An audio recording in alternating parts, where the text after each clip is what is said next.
Hi అండి. ఇవాల్టి video వచ్చేసి మంచి బ్లౌజ్ కటింగ్‌తో మీ ముందుకొచ్చాను. చాలా పెద్ద సైజ్ బ్లౌజ్ కటింగ్ అనమాట. ఎలా ఉందంటే ఆర్మ్ రౌండ్ తక్కువగా ఉంది.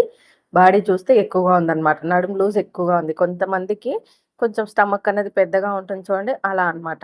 చూడండి ఈ సైజ్ బ్లౌజ్ కటింగ్ ఎలా చేస్తానన్నదైతే మీరు చివరి వరకు చూడండి. ఫస్టే వీడియోకైతే మీరు లైక్ ఇచ్చేసి హైప్ అనే ఆప్షన్ ఇచ్చి పాయింట్స్ ఇచ్చేయండి. చూడండి ఇప్పుడైతే ఓపెన్స్ అటువైపు వేసుకున్నాను. జెయింటింగ్ నా వైపు ఉందనమాట.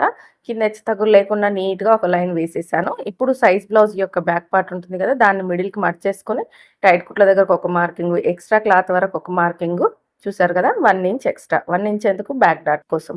ఇప్పుడు బ్లౌజ్ యొక్క హైట్ ఎక్కడి నుంచి షోల్డర్ దగ్గర నుంచి మనం మెయిన్ డాట్ వేస్తాం కదా! అక్కడికి పట్టేసుకొని హైట్ అయితే చెక్ చేసుకోండి ఈ విధంగా. మీరు వీడియో అయితే చివరి వరకు చూడండి. అలాగే లైక్ కూడా ఇచ్చేసేయండి. చూడండి హైట్ కూడా మార్కింగ్ ఇచ్చేస్తున్నాను. ఇలా. వచ్చిన దానికంటే ఒక పావు ఇంచ్ ఎక్స్ట్రా మీరు కుట్టుకు ఎంత పడతారనే దాన్ని చూసుకొని మార్కింగ్ ఇచ్చేసుకోండి. ఇప్పుడు ఇక్కడ వచ్చేసి చూడండి చాలా హైట్ ఉందన్నమాట. చూసారు కదా 16 ఇంచుల పైన ఉంది ఖర్చుతో కలిపి. చూడండి కుట్టేసరికి ఒక 15.5 అలా ఉంటుందన్నమాట. వెరైటీగా ఉందన్నమాట బ్లౌజు. చెస్ట్ దగ్గరకు వచ్చేసరికి దగ్గరికి ఉంది. నడుము దగ్గరకు వచ్చేసరికి ఫ్రంట్ పార్ట్ ఎక్కువగా ఉందన్నమాట. ఎలా స్టిచ్ చేశారో ఈ సైజ్ కానీ ఇంకా నేనైతే నా స్టైల్లో కట్ చేస్తున్నాను చూడండి. మీకు చూస్తేనే అర్థమవుతుంది. ఫ్రంట్ పార్ట్ ఎక్కువగా పెట్టారనమాట. బ్యాక్ పార్ట్ తక్కువగా పెట్టారు. ఇక నేను చెస్ట్ లూజ్ అయితే చెక్ చేసుకుంటున్నాను చూడండి.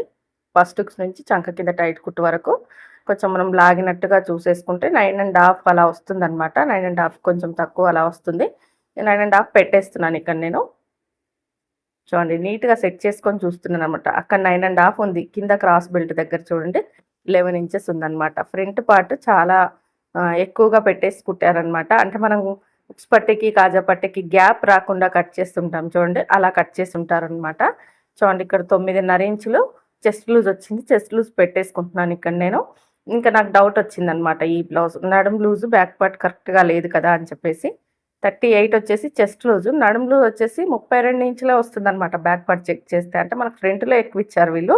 నేను అందుకని చెప్పేసి మళ్ళీ నేను నడుము లూజ్ చెక్ చేసుకుంటున్నాను చూడండి. ఫస్ట్ హుక్స్ నుంచి మనం ఫస్ట్ హుక్స్ అంటే కాదండి. ఉక్స్ పట్టీ నుంచి కాజా పట్టీ వరకు. కాజా పట్టీ వదిలేసుకొని చెక్ చేసుకోవాలన్నమాట ఎంతొస్తుందనేది. చూడండి ఇక్కడ 34 ఇంచులు వచ్చిందనమాట. అంటే మనకు 4 ఇంచులు తేడా ఉంది చెస్ట్‌కి, నడుముకి. కానీ ఇక్కడ చేతులనేవి సన్నగా ఉన్నాయన్నమాట వీళ్ళకి. ఇంకా చూడండి నేనైతే మొత్తం ఎలా కట్ చేస్తున్నాననేది చూడండి. ఇంకా ఇప్పుడు హైట్ చూసుకున్నాము, చెస్ట్ లూజ్ చూసుకున్నాము, నడుము లూజ్ చూసుకున్నాం కదా! 34 ఇంచులని 4 భాగాలు చేసేసి నడుము లూజ్ కింద పెట్టేద్దాం. అంటే మనం ఫ్రంటు, బ్యాక్ సమానంగా చేసేద్దామనమాట మన స్టిచ్చింగ్‌లో. అలా చేస్తేనే బ్లౌజ్ కరెక్ట్‌గా ఉంటుంది కాబట్టి చూడండి ఇప్పుడు నాకు 8 ఇందాక ఎంతొచ్చింది? 8 ఇంచులు మాత్రమే వచ్చింది బ్యాక్ పార్ట్ పెట్టేస్తే. కానీ టేప్‌తో మెజర్‌మెంట్ చేస్తే 8.5 ఇంచులు వచ్చింది. 1 ఇంచు డాట్ కోసం, 2 ఇంచెస్ ఖర్చు కోసం మళ్ళీ మార్కింగ్ గీయాల్సొచ్చిందనమాట ఇక్కడ. ఈ లైన్స్ అన్నీ ఒకేసారి వేయడం వల్ల మీకు కనిపించేది చూపిస్తాను చూడండి. ఇదొచ్చేసి నడుము లూజు. చూడండి ఇదొచ్చేసి నడుము లూజు. అదంతా ఎక్స్ట్రా ఖర్చనమాట. డాట్‌తో కలిపి వేసేసానక్కడ. ఇప్పుడొచ్చేసి బ్యాక్ పార్ట్ అదే బ్యాక్ పార్ట్ మిడిల్‌కి మడిచేసుకొని బ్యాక్ నెక్ చెక్ చేసుకోవాలనమాట. బ్యాక్ నెక్ వచ్చేసి చూడండి ఇలా. ఇక్కడ కూడా ఒక పావు ఇంచ్ ఎక్స్ట్రాగా పైకి మార్కింగ్ ఇచ్చేసేయండి. ఎందుకంటే మనం స్టిచ్చింగ్ చేస్తాం అది గుర్తుంచుకోండి. ఒకసారి నెక్ పొడవు ఎక్కువగా అనిపించింది. సరిపోతుందా లేదా నేను నెక్ అలా పెట్టేసి చూస్తే కరెక్ట్‌గా ఉందనమాట. ఖర్చుతో కలిపి ఉందనమాట. ఇంకక్కడ ఏ మార్పు చేయకుండా కట్ చేస్తున్నాను. షోల్డర్‌కి వచ్చేసి 2.5 ఇంచులు పెట్టేసాను చూడండి. 2.5 సారీ 2.5 కాదు 2.5 మాత్రమే పెట్టాను. కింద వచ్చేసి పావుతక్కువ 3 ఇంచులు అలా పెట్టాననమాట. వీళ్ళకి ఎలా అంటే షోల్డర్ దగ్గరగానే ఉంది, హ్యాండ్స్ దగ్గరగానే ఉంది. కింది పార్ట్‌కు వచ్చేసరికి కొంచెం లావుగా ఉన్నారనమాట. కొంచెం వెరైటీ బాడీ అలా. ఇంకా చూడండి నెక్ రౌండ్ తిప్పేసాను. కింద వచ్చేసి నీట్‌గా షోల్డర్ సైజ్‌కి ఎంత ఉందో అంత ఖర్చుతో సహా కలిపి అంటే కుట్టు కోసం క్లాత్‌తో కలిపేసుకొని పెట్టేసుకోవాలన్నమాట. ఇక్కడ వచ్చేసి ఆర్మ్ రౌండ్ కోసం కింద చంక దగ్గర నుంచి ఇక్కడ మనం కింద కింద నుంచి ఇక్కడ చంక దగ్గరికి ఎత్తు ఎంత ఉందనేది చూసుకోవాలన్నమాట. ఇక్కడ కూడా ఒక పావు ఇంచ్ పైకే మార్కింగ్ ఇవ్వాలి. ఎందుకంటే స్టిచ్ వేస్తాము ఆ స్టిచ్ కోసం అనమాట. ఇంకా ఇక్కడ చంక దగ్గర మూలన చూడండి 1.5 ఇంచులు పెట్టేసుకొని నీట్‌గా రౌండ్ తిప్పేసేయాలి.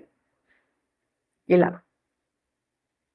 చూడండి ఈ విధంగా రౌండ్ తిప్పేస్తే మనకు ఆర్మ్ రౌండ్ అనేది కరెక్ట్‌గా ఉంటుందన్నమాట. ఇప్పుడు ఈ సైజ్‌కి మనం వేసిన ఆర్మ్ రౌండ్ సరిపోతుందా మనం తీసుకుందనేది ఒకసారి సైజ్ బ్లౌజ్ బ్యాక్ పార్ట్ తీసేసుకొని షోల్డర్ దగ్గర నుంచి మనకు చంక టైట్ కుట్టు వరకు ఒకసారి చెక్ చేసుకొని టేప్ పెట్టి నాకు 9 ఇంచులు వచ్చిందండి. ఇక్కడ కూడా నాకు 9 ఇంచులు కరెక్ట్గా సరిపోయింది. పైన పావించి కుట్టుకు వదిలేసి ఇంకా నీట్గా కట్ చేసేసుకోవడమే. షోల్డర్కి ఎదురుగా ఇలాగ బ్యాక్ డాట్ వేస్తాం. బ్యాక్ డాట్ వచ్చేసి నెక్ హైట్ని బట్టి, నెక్ కిందకి ఎక్కువ ఉందా తక్కువ వేస్తాం, నెక్ పైకి ఉందా ఒక 4 నుంచి 4.5 అంతకు ఎక్కువగా వేయాల్సిన అవసరం లేదనమాట. వెడల్పు వచ్చేసి 1 ఇంచు. ఇంకా నీట్గా కట్ చేస్తున్నాను చూడండి. ఇలా మొత్తం కూడా నీట్గా కట్ చేసుకోవాలి. ఎలాంటి సైజ్ వచ్చినా కూడా మనం కట్ చేయగలగాలి, స్టిచ్ చేయగలగాలన్నమాట. చూడండి ఈ విధంగా కట్ చేసుకున్న తర్వాత నడుం దగ్గర క్రాస్గా కొద్దిపాటి క్లాత్, ఎక్కువగా తీయకండి, కొంచెం మాత్రం తీసేయండి, కొంచెమే ఒక 1/2 ఇంచు. చాలామంది 1/2 ఇంచునే స్టార్టింగ్లో 1/2 ఇంచ్ అనే చెప్పేదాన్ని, కానీ 1/2 ఇంచ్ తీస్తే ఏమవుతుందంటే మనం కుట్టు వేసేసరికి పైకి వెళ్ళిపోతుంది అనమాట, చాలా పైకి వెళ్ళిపోతుంది. అందుకని 1/2 ఇంచ్ ఇక్కడ తీయండి, స్టిచ్చింగ్లో 1/2 ఇంచ్ వెళ్తుంది, నడుం దగ్గర కరెక్ట్గా సరిపోతుంది. ఇప్పుడు ఈ మిగిలిన క్లాత్లో మనం ఒక సైడ్ బ్యాక్ పార్ట్ తీసాం కదా, ఇంకొక సైడ్ వచ్చేసి హ్యాండ్స్ తీస్తున్నాం అనమాట. దానికోసం క్లాత్ని 4 ఫోల్డింగ్స్గా వేసేసుకొని కింద ఎక్స్ట్రాలు ఏం లేకుండా ఒక లైన్ వేసేసుకోండి. ఇక్కడ నీట్గానే ఉందన్నమాట. ఇది లైనింగ్ పీస్ ఇచ్చారు సిల్క్ మిక్స్, నేను వాష్ చేయలేదు. చూడండి ఇంకా సైజ్ బ్లౌజ్ యొక్క హ్యాండ్ తీసుకొని నీట్గా ఇలా ఉల్టా తీసేసుకొని హైట్ ఎక్కడికి అక్కడికి, అక్కడ కూడా ఖర్చు అనేది కంపల్సరీ నీట్గా సెట్ చేయండి. ఫస్ట్ సెట్ చేసిన తర్వాత మార్కింగ్లు ఇచ్చుకోండి. చంక డౌన్ దగ్గర కూడా ఇక్కడ సైడ్ కుట్టు ఎక్కడికి వస్తుంది, డౌన్ ఎక్కడికి వస్తుంది అనేది కూడా మార్కింగ్ ఇచ్చేసి ఈ విధంగా స్కేల్తో లైన్లు వేసి పెట్టుకోండి. అంటే హైట్ దగ్గరికి, చంక డౌన్ దగ్గరికి మనకు చంక దగ్గర చిన్న ముక్క జాయింట్ పడుతుంది కదా, అది వేసేసుకుంటే సరిపోతుంది. ఇంకా చూడండి ఇక్కడ మనకు హ్యాండ్ హైట్ వచ్చేసి 10 ఇంచెస్ ఉంది. మా చంక డౌన్ 3.5 ఇంచులు ఉండాలి. 3.5 ఇంచులు ఖచ్చితంగా ఉందండి, సరిపోతుంది. ఆమ్ రౌండ్ కూడా 9 ఇంచులు ఉంది కదా మనకి, అందుకే 3.5 ఇంచులు. షోల్డర్ దగ్గర 1.5 ఇంచు వదిలేసుకొని నీట్గా హ్యాండ్ కర్వ్ షేప్ ఇచ్చేస్తున్నాను చూడండి ఇక్కడ ఈ విధంగా. ఇంకా కటింగ్ చేసేస్తున్నాను. చాలా సింపుల్గా కట్ చేసుకోవచ్చు. హ్యాండ్స్ అనేది చాలా ఈజీగా కట్ చేయొచ్చు అనమాట. ఈ కర్వ్ తిప్పడం వస్తే చాలా బిగినర్స్కి ఈ రౌండ్ తిప్పక ఒకసారి లోపలికి కట్ చేస్తారు, ఒకసారి బయటికి కట్ చేస్తారు. కొంచెం ప్రాక్టీస్ చేయాలి న్యూస్ పేపర్ మీద, అప్పుడు కరెక్ట్గా వస్తుంది. ఇంకా లోతు తీస్తున్నాను చూడండి. షోల్డర్ దగ్గర ఒక 1 ఇంచ్ వదిలేసుకొని చంకకు టైట్ కుట్టుకు మధ్యలో 3/4 ఇంచ్ ఉండేటట్టు చూసి స్టార్టింగ్లో సన్నగా, ఎడ్జ్కి వచ్చేసరికి సన్నగా, మిడిల్లోకి వచ్చేసరికి 3/4 ఇంచ్ ఉండేటట్టుగా లోతు, ఫ్రంట్ పార్ట్ లోతు అయితే తీసేసాను అనమాట. ఇప్పుడు వచ్చేసి ఫ్రంట్ పార్ట్ అంటే హ్యాండ్స్కి ఫ్రంట్ భాగం వేస్తాం కదా అది. ఇప్పుడు ఇదే బ్యాక్ పార్ట్ తీసేసుకొని మనం క్రాస్ కటింగ్ అయితే కట్ చేస్తున్నాం. బ్లౌజ్ ఈ విధంగా వేసుకోవాలన్నమాట. ఎలా ఇప్పుడు కూడా జెయింటింగ్ నా వైపే ఉంచండి. ఫుల్ బ్లౌజ్ కటింగ్ అయిపోయే వరకు జెయింటింగ్ మన వైపే ఉంటుందన్నమాట నా స్టైల్లో కట్ చేస్తే. ఇంకా చూడండి ఇలా బ్యాక్ పార్ట్ పెట్టేసుకొని నీట్గా ఇక్కడ నెక్ దగ్గర క్లాత్ కరెక్ట్గా సరిపోతుందా లేదా స్కేల్ పెట్టి చూసేసుకొని వేసుకోండి. ఇప్పుడు ఈ బ్యాక్ పార్ట్ మొత్తం ఎలా ఉందో అలా మార్కింగ్ వేయండి. చంక దగ్గర చిన్న ముక్క వేస్తే వేయచ్చు, లేకపోయినా అవసరం లేదనమాట. చిన్న ముక్క ఇక్కడ జరిపామనుకోండి నెక్కు తక్కువైపోతుంది, అందుకని అలా పెట్టేశాను. ఇంక ఇక్కడ వచ్చేసి చంక దగ్గర ఇలా బాక్స్ షేప్ ఇచ్చేసుకొని దీని లోపల ఒక 1/2 ఇంచ్ లోత్ అనేది తీసేయండి. ఇది ఫ్రంట్ పార్ట్కు లోత్ అనమాట. మనం హ్యాండ్కు లోత్ తీయాలి, ఫ్రంట్ పార్ట్కు లోత్ తీయాలి. అప్పుడే బ్లౌజ్ ఫ్రంట్ పార్ట్లో ముడతలు లేకుండా వస్తుందన్నమాట, లేదంటే ముడతలు వచ్చేస్తుంది. ఇప్పుడు వచ్చేసి ఇక్కడ మనకు మెయిన్గా చూసుకోవాల్సింది ఫ్రంట్ హైట్ అనేది బ్లౌజ్లోంచి చూసుకోండి. బ్లౌజ్ లేనప్పుడు మాత్రమే టేప్ మెజర్మెంట్స్ అలా చూడండి ఇలా నీట్గా పెట్టేసుకోండి. బ్లౌజ్ని చెప్తున్నాను కదా, బ్యాక్ పార్ట్ కంటే ఫ్రంట్ పార్ట్ ఎక్కువగా ఉంది వీళ్ళకని చెప్పేసి. చూడండి బ్యాక్ పార్ట్ కంటే ఉక్స్ పట్టి దగ్గరకు వచ్చేసరికి కరెక్ట్గానే ఉంది సైజ్ ప్రకారం. సైడ్ కుట్ల దగ్గరకు వచ్చేసరికి కరెక్ట్గానే ఉంది. మిడిల్లోకి వచ్చేసరికి దిగుతుంది అనమాట కిందకి బ్లౌజ్. ఇంకా అలా ఉంది. మనం కూడా ఇలాగే కట్ చేయాలి, ఎందుకంటే ఇది పర్ఫెక్ట్గా వాళ్ళకి సెట్ అయింది కాబట్టే ఇచ్చారు కదా, అందుకని చూసుకొని జాగ్రత్తగా కట్ చేయాలన్నమాట ఇలాంటి బ్లౌజులు వచ్చినప్పుడు. ఇంకా చూడండి కొంతమందికి ఎక్కడ కుట్టించినా సెట్ అవ్వవు అంటూ ఉంటారు కదా, ఇలాంటి బ్లౌజెస్ వాళ్ళే అనమాట. ఇలాంటి వాళ్ళకు కూడా మనం కుట్టించి మెప్పించామంటే ఇంకా మనకు తిరుగు ఉండదు అనమాట. నా దగ్గరకైతే అయితే బాగానే మీరు చూస్తూనే ఉంటారు, చాలా పెద్ద సైజెస్ బ్లౌజెసే కట్ చేస్తూ ఉంటాను ఎప్పుడు చూసినా కూడా. ఇక్కడ 13 ఇంచులు వచ్చిందండి ఫ్రంట్ హైట్. నేను ఖర్చులతో సహా కలిపేసి 14 ఇంచులు అలా 14 ఇంచులు కాదండి 14.5 ఇంచులు తీసుకున్నాను అనమాట. 13.5 వచ్చింది. చాలా హైట్ అనమాట ఫ్రంట్ హైట్. ఇంక ఇక్కడ చంక దగ్గర నుంచి క్రాస్ బెల్ట్ వరకు ఖర్చుతో సహా కలిపి మార్కింగ్ ఇచ్చేసుకుంటున్నాను ఇక్కడ. ఇంక ఇప్పుడు వచ్చేసి మనకి ఇక్కడ క్లాత్ సరిపోయింది. ఫ్రంట్ పార్ట్కి సరిపడదేమో, జాయింట్ వేయాల్సి వస్తుంది అనుకున్నాను, కానీ సరిపోయిందండి ఇక్కడ. ఇప్పుడు వచ్చేసి ఫ్రంట్ నెక్ వచ్చేసి మనం సైజ్ బ్లౌజ్లోంచి తీసుకోవాలి. ఒక సైడ్ ఉన్న నెక్ తీసేసుకోండి. షోల్డర్ దగ్గర పావించి కుట్టుకు వదిలేయండి. ఇలా నేను మార్కింగ్ ఇచ్చాను కదా, అలా ఇచ్చేసుకొని నీట్‌గా ఈ విధంగా సెట్ చేయండి. ఇక్కడ డీప్ ఎంతుందనేది ఖచ్చితంగా చూసుకోండి. కొన్నిసార్లు ఈ డీప్ అనేది చాలా తక్కువైపోతుంటుంది. చూసుకొని కట్ చేయండి. అలాగే ఫస్ట్ హుక్స్ నుంచి 4 హుక్స్ వరకు మార్కింగ్ ఇచ్చేసి క్రాస్ బెల్ట్ షేప్ ఇచ్చేయడమే. చూసారు కదా, ఫ్రంట్ పార్ట్ నీట్‌గా వచ్చేసింది. ఇప్పుడు ఇక్కడ డాట్స్ వచ్చేసి వీళ్ళకి డాట్స్ కూడా చాలా పెద్దగా వేయాలన్నమాట. డాట్ స్టార్టింగ్ పాయింట్ వచ్చేసి 3 ఇంచెస్. డాట్ గ్యాప్ వచ్చేసి ఎంత ఉందనేది నేను సైజ్కి ఒకసారి చెక్ చేస్తే దగ్గర దగ్గర 2.5 ఇంచులు ఉంటుందండి. నేను ఇక్కడ 2.5 ఇంచుల గ్యాప్ పెట్టేసుకొని హైట్ వచ్చేసి కూడా 2.5 ఇంచుల హైట్ పెట్టేసి మార్కింగ్ ఇస్తున్నాను. చూడండి, మెయిన్ డాట్ ఒకటి కరెక్ట్గా వేయండి. మిగతా డాట్లు కూడా కరెక్ట్గానే వచ్చేస్తాయి. మెయిన్ డాటే సరిగ్గా వేయరనమాట. బిగినర్స్ ఎలా వేయాలో అర్థం కాక చంక వైపు వెళ్ళిపోతుంది, లేదంటే సైడ్ వైపు వెళ్ళిపోతుంది. అలా కాదు, షోల్డర్కి ఎదురుగా పట్టేసుకొని వేయండి, కరెక్ట్గా వస్తుందన్నమాట. చూడండి, అక్కడ నేను సైడ్ వైపున కొంచెం క్లాత్ పెంచాను, ఒక 30 ఇంచ్ అలా. ఎందుకంటే డాట్ పెద్దగా ఉంది కదా, మనకు కుక్స్ పట్టికి కాజా పట్టికి గ్యాప్ వచ్చేసింది అనుకో, వీళ్ళు హెవీ చెస్ట్, అలాంటప్పుడు చెస్ట్కి క్లాత్ సరిపడక ఇబ్బంది అయిపోతుంది అనమాట బ్లౌజ్. అందుకని చెప్పేసి సైడ్ వైపున ఒక 30 ఇంచ్ క్లాత్ పెంచేసాను. చూడండి, ఇప్పుడు నేను కట్ చేస్తున్న దగ్గర ఇలాంటివి గుర్తించుకొని కట్ చేయాలన్నమాట. ఇలాంటి సైజులు వచ్చినప్పుడు అప్పుడు పర్ఫెక్ట్గా కుదురుతుంది. మీరు ఇంకెక్కడికక్కడ టక్స్ ఇచ్చేసుకుంటే స్టిచ్చింగ్లో నీట్గా వర్క్ అయిపోతుంది అనమాట. చూడండి, ఫ్రంట్ పార్ట్ కూడా రెడీ అయిపోయింది. ఇప్పుడు మిగిలిన క్లాత్లో క్రాస్ బెల్టులు తీద్దాం. చిన్న ముక్క మాత్రమే మిగిలింది కదా, ఈ ముక్కలో క్రాస్ బెల్టులు తీస్తున్నాను. చూడండి, సైజ్ బ్లౌజ్కున్న క్రాస్ బెల్టులు తీసేసుకొని ఈ విధంగా నీట్గా పెట్టేసేయండి. పెట్టేసిన తర్వాత ఎక్కడికి ఉంది హైట్, ఒరిజినల్ హైట్ ఎక్కడికి ఉంది అనేది చెక్ చేసుకోండి. చూడండి, నేను వేలు పెట్టి కుట్టు ఎక్కడికి ఉందో అక్కడికి ఫస్ట్ మార్కింగ్ ఇచ్చేసాను. దానికి 1 ఇంచ్ ఖర్చు కోసం కలిపేసుకున్నాను అనమాట. ఎందుకంటే ఖర్చు అనేది కంపల్సరీగా అవసరం అనమాట, దానికోసం అనమాట. ఈ విధంగా మార్కింగ్ ఇచ్చేసి నీట్గా కట్ చేసేసుకోవడమే మొత్తం కూడా.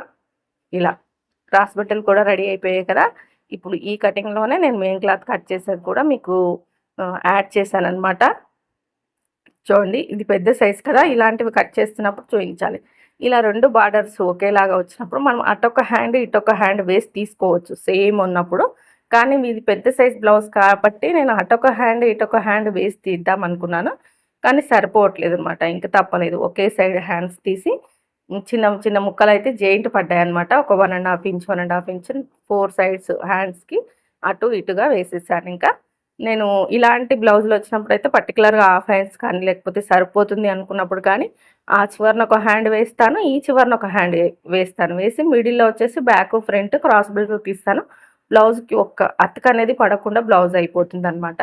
కానీ ఇక్కడ నాకు సరిపోదు, అందుకని చెప్పేసి నేను ఇంక ఇలాగే వేసి కట్ చేస్తున్నాను. చూడండి, మీరు కొంచెం జాగ్రత్తగా కట్ చేయాలి. బిగినర్స్ ఏం చేస్తారంటే లైనింగ్ బాగానే కట్ చేస్తారు, మెయిన్ క్లాత్కి వచ్చేసరికి క్లాత్ అంతా వేస్ట్ చేసేస్తారనమాట. ఇక్కడ పడితే అక్కడ పెట్టేసి కట్ చేసేసరికి క్రాస్ బెల్ట్లకి సరిపోదు, హ్యాండ్స్కి జాయింట్స్ పడుతూ ఉంటాయి, ఇంకా చాలా వేస్ట్ అయిపోతుంది క్లాత్ అనేది. అలా కాకుండా జాగ్రత్తగా కట్ చేయాలన్నమాట. ఇక్కడ చూడండి, నేను హ్యాండ్స్ ఫస్ట్ తీసేసాను. నాకు హ్యాండ్స్కి 1.5 ఇంచు ముక్కలు పడతాయి. ఇక్కడ నడుము దగ్గర క్లాత్ ఉంది కదా, ఈ నడుము దగ్గర చూడండి, ఇప్పుడు నేను కట్ చేస్తున్నాను చూడండి, అక్కడ ఆ క్లాత్ నేను కట్ చేయను, ఇప్పుడు ఎక్స్ట్రాగా ఉంది కదండి. అలాగే పెట్టేసి బ్యాక్ పార్ట్ అతుక్కున్న తర్వాత బ్యాక్ పార్ట్కి ఎక్కడికి అవసరం అక్కడ కట్ చేసి నాకు ముక్క అనేది మిగులుతుంది. 2 ముక్కలు వస్తాయి ఇక్కడ, ఆ ముక్కల్ని తీసుకొచ్చి హ్యాండ్స్కి జాయింట్ వేస్తాను. ఇక్కడ చూడండి, ఫ్రంట్ పార్ట్ కట్ చేస్తున్నాం కదా, ఇక్కడ మనం క్రాస్ బెల్ట్లు తీసిన తర్వాత కింద బార్డర్ మిగులుతుంది. ఆ బార్డర్ ఇంకొక సైడు అతుకు వేస్తాను, లేదంటే మనకు నెక్ దగ్గర పీస్ మిగులుతుంది. చూడండి, నెక్ దగ్గర మనం నెక్ జాయింట్ వేసిన దగ్గర మిడిల్లో బ్యాక్ నెక్ దగ్గర పీస్ మిగులుతుంది కదా, దాన్ని 2 భాగాలు చేసేసి హ్యాండ్స్కి వేస్తాను అనమాట. అలా ప్రతి ముక్క చివరి వరకు యూజ్ చేయాలి. ఇప్పుడు ఇక్కడ కట్ చేస్తున్నాను చూడండి, నేను వేలు పెట్టి ఆ ముక్క దగ్గర నుంచి అక్కడ బార్డర్ ఉంది కదా, దాన్ని వచ్చేసి ఉక్స్ పట్టికి వేసేస్తాను అనమాట. మనము కాజా పట్టికి డబల్ వేస్తాం కదా, దానికోసం యూజ్ చేస్తాను. ప్రతి ముక్క యూజ్ అవుతుంది, గుర్తించుకొని కట్ చేయాలన్నమాట నీట్గా. క్లాత్ని బట్టి మనం మార్చుకుంటూ కట్ చేయాల్సి ఉంటుంది మెయిన్ క్లాత్ అనేది. ఇంకా ఈ వీడియో మీకు నచ్చితే లైక్ చేయండి, సపోర్ట్ చేయండి, సబ్స్క్రైబ్ చేసుకోండి. చూడండి, చిన్న ముక్క కూడా వేస్ట్ పోలేదన్నమాట. ఇలా నీట్గా కట్ చేసి పెట్టుకుంటే స్టిచ్చింగ్ అనేది ఈజీగా అయిపోతుంది. మనం కటింగే కరెక్ట్ చేయకపోతే స్టిచ్చింగ్లో కూర్చున్నప్పుడు అన్ని మిస్టేక్స్ పోతాయి, ఇంట్రెస్ట్ పోతుంది. ఒక బ్లౌజ్ పాడైతే ఇంకా కుట్టాలని ఇంట్రెస్ట్ పోతుంది. కాబట్టి జాగ్రత్తగా కట్ చేసి జాగ్రత్తగా స్టిచ్ చేస్తే పర్ఫెక్ట్గా కుదురుతుంది. ఈ విధంగా కట్ చేయండి, ఖచ్చితంగా కుదురుతుంది. నచ్చితే లైక్ చేయండి.